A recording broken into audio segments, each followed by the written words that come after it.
किसी ने सच ही कहा है, जैसी सोच वैसा जीवन। हमारा जीवन हमारी सोच पर ही आधारित होता है। हम जैसी सोच रखते हैं, जैसा विचार करते हैं, वैसा ही हमारा जीवन बन जाता है। उसी तरह हम आगे बढ़ते हैं और कामयाब होते हैं। इसे एक कहानी के माध्यम से आइए समझते हैं। जतिन की कार एक स्कूल के गेट के सामने आकर पहुंची। जतिन अपने स्कूल में जाने के लिए गाड़ी से उतरने से पहले अपना बैग और बोतल संभाल रहा था। तभी गाड़ी के बाहर एक भिखारिन गोद में बच्चा लिए आकर खड़ी हो गई और शीशे पर खट खट करने लगी। जतिन को बहुत गुस्सा आया। वह गाड़ी से उतरा और बोला, अरे गाड़ी रुकी नहीं कि तुम लोग मांगने आ जाते हो, शर्म नहीं आती?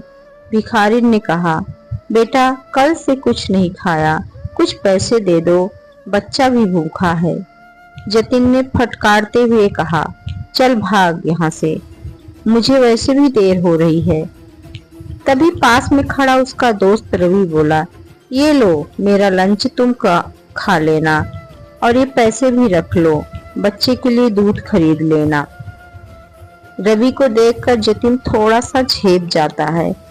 वह भिखारिन खाना और पैसे लेकर दुआएं देकर चली गई। जतिन ने कहा, यार तू क्यों इन लोगों को सर पर चढ़ा लेता है?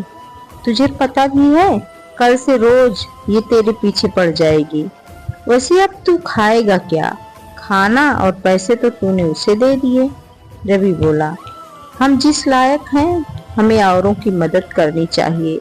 आज का लंच तेरे टिफिन में से खा लूंगा, क्यों नहीं खिलाएगा क्या?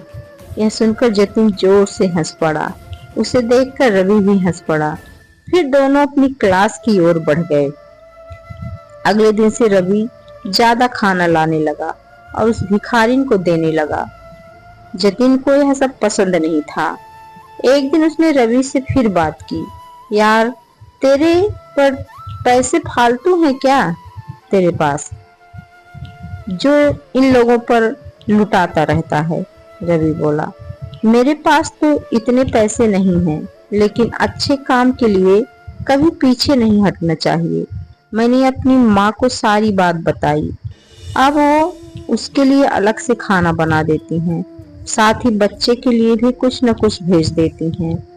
अब तो इनसे एक रिश्ता सा हो गया है। मेरी बात मान, एक बार तू भी किसी की मदद करके देख, तुझे कितना मजा आएगा। जतिन कहता है, मेरे पापा कहते हैं कि हमारी मेहनत का पैसा हम किसी पर क्या लुटाएंगे।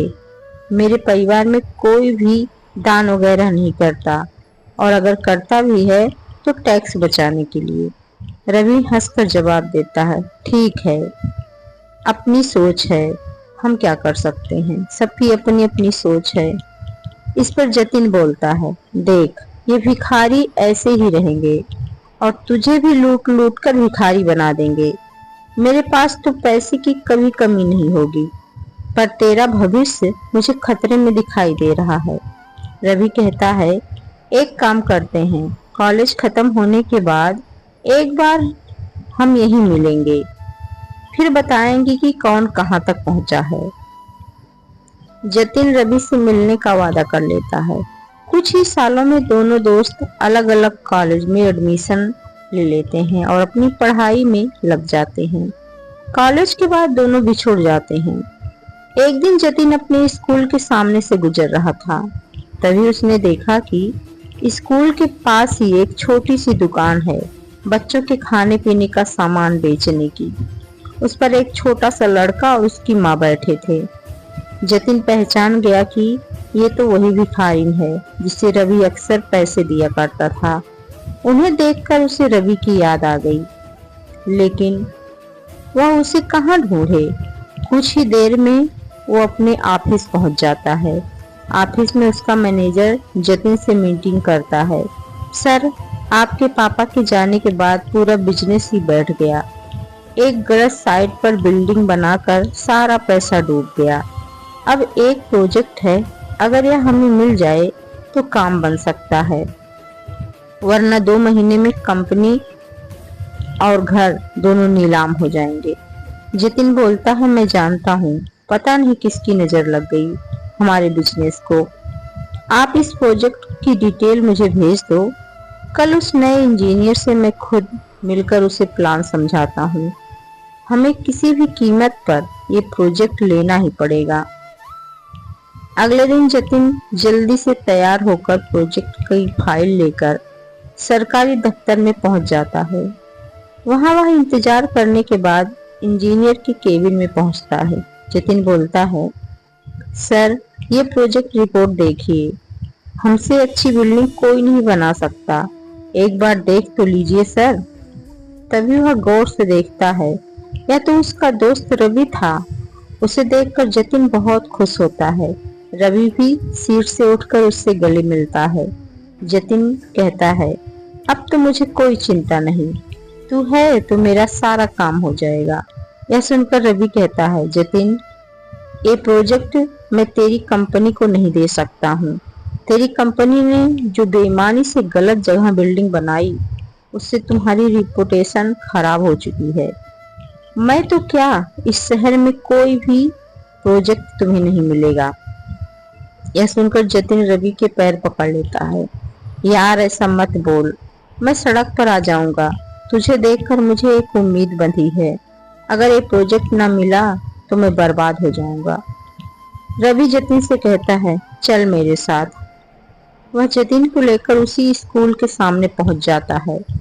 वहां जाकर रवि कहता है, पहचानता है इस औरत को जिसे तूने कभी भीख नहीं दी, हमेशा फटकार देता था।